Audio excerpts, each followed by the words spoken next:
Hey there everybody, Don Evans here from WatchReport.com, and today is the full hands-on of the new Scurfa Diver 1.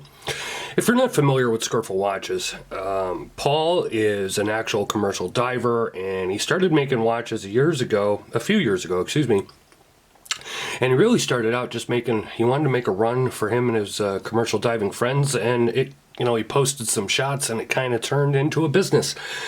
And, as he's gone along in this journey, every year the watches keep getting better. They keep getting upgraded.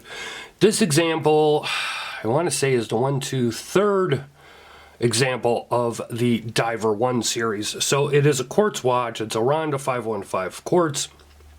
It's definitely in the affordable series. It does have an automatic watch, a little different than this. Different look, a little, different specs. It's around, I think, $450, I think it is, an automatic movement. But this one is the affordable line, but you're getting, he really tried to improve this one, and I really think he did a great job. There's vertical brushing on the case, domed sapphire crystal. It does have an aluminum bezel insert, and I believe the last one had ceramic. I'm not sure what the choice is there. I'm not a big stickler for, I don't kind of care about the bezel. Bezel gets scratched and a bezel gets scratched, and especially at this price point, you're looking at something that's $234 in the US, and that's with the shipping charge, and I believe it's by DHL. 40 millimeter case, 47.7 millimeters in length, 20 millimeter strap width, and you're about 13 millimeter thick. Of course, it is a screw down crown. Now, he has drilled lugs on this, so, easy strap changes, a nice D1 there on the crown. If you saw the first look video that I did on this, the unboxing video, as I said, the bezel is, it's easy to turn. There's no problems turning it. It doesn't have a lot of play. It just feels, what's the word I want to say here? It doesn't really have a lot of play. I guess it's just a little easier to turn. It's not very difficult to turn, but it kind of does stay where you put it. So pretty nice action there on the bezel. You got your crown guards here, and check out the crown action here. Yeah, very minor wobble, nothing out of the ordinary there.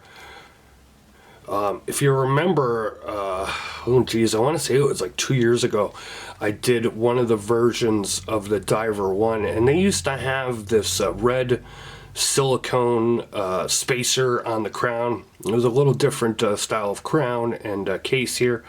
And I remember when I did the review, the spacer came off, the little red silicone spacer.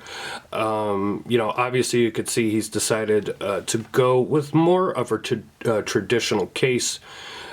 This is done, somewhat to replicate the Comex divers. If you're not familiar with them, you could look them up online. So there's a look at that domed sapphire crystal, the nice cutouts for the bezel. Do make it easy to grasp. Here's a nice look at the case back here. Of course, it is a screw down case back. 300 meters water resistant. Now, one of my favorite parts of this watch, now I like the watch in general. Overall, I really have not had, found any issues with it as of yet. Well, I shouldn't say that. The one glaring issue, and I've had this on a few of the Scurfa watches, and this is not to downplay the issue. This is just to say that it's an issue that I've seen on multiple types of watches, and one of those watches is actually the Victorinox dive watches. I'm trying to remember the name of them right now offhand, and I can't. But I've done a couple of reviews on them. The Inox is what I was trying to say, which are quartz watches as well. And if you pay attention to that second hand, you're going to notice that it doesn't always hit the mark. It does on some, and it doesn't on the others. I've had that issue with the Victorinox watches. I've had that issue with a couple other quartz watches. And again, I'm not downplaying the issue here for the Scurfa watch. And as we're going around the dial here, this one actually is pretty good. It's not that bad, actually. There was I think only a couple of spots where it really didn't hit. Otherwise, it was pretty good. Again, I'm not trying to downplay the issue for Scurfa. I'm just saying I've seen it on other watches. It's not the only watch that does it. Yeah, you could see a couple are very slightly off there. You could see where it just hits beyond the actual marker, and then the rest of them, it kind of seems to hit it dead on. One of my favorite parts of this watch is the rubber strap. It's a brand new molded rubber strap. He made this strap, if you take a look at vintage divers, they would come on this type of leather strap. He took that style of design and made it into rubber. What I like about it is it's got these very close together rectangle holes, very similar to isofrane. So you got the very close together holes, which just makes it easier to get a nice fit on the wrist because the sizing isn't so far apart. And the tang is actually similar, that big fat tang is similar to the vintage isofrane straps as well. And then you got a pretty standard thumbnail buckle here. You know, this watch is all about, you know, this is a beater. This is go in the ocean, go ahead, go swimming, go do whatever you want with it. You know, it's a really well-built watch for the price point. I mean, again, you're looking at $234. You're getting a lot in it. You know, if you have an aversion to quartz, then you have an aversion to quartz, and take a look at his automatic line. If you don't have an aversion to quartz, maybe you want to look into this one more. If you don't like the yellow hands, there is the only other one that doesn't have yellow hands. There was a limited edition with white hands. That one's all sold out.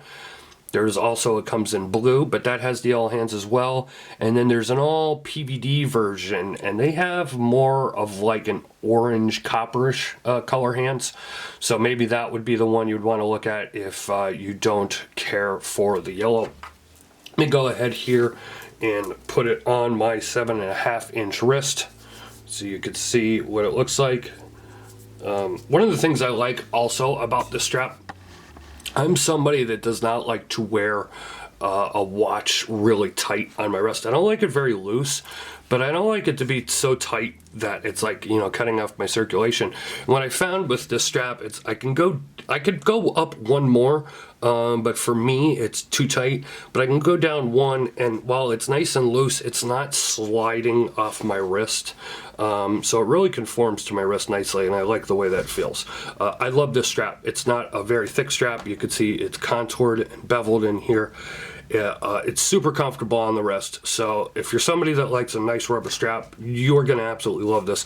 Comfort to me is better than the straps that come than isofrane. And I say that only because the isofrane to me is too thick. The way this strap is done is just phenomenal. I really hope that Paul would start making these straps available, you know, 20, 22, 24 millimeters, start selling them on his site like other micro brands have started doing with their straps that they got done for them. I think he would make a killing selling these rubber straps in the 3 sizes. Fantastic rubber strap. I know I would buy another one in 22 or 24 millimeters. So there is a look on my 7.5-inch wrist. I'll give you a loom shot here at the end as always. If you want to see more, click the eye in the upper right hand part of the screen. We'll take you over to watchreport.com for the full written review and a bunch of photos and some more thoughts and comments by me on this watch. Leave a like or a comment here on YouTube. Please subscribe to the channel, hit that notification bell twice so you never miss another upload. Follow us on social media. We're on Facebook, Twitter, and Instagram. This has been a look at the new and improved Scurfa Diver 1. I'll see you guys on the next video. Thank you very much.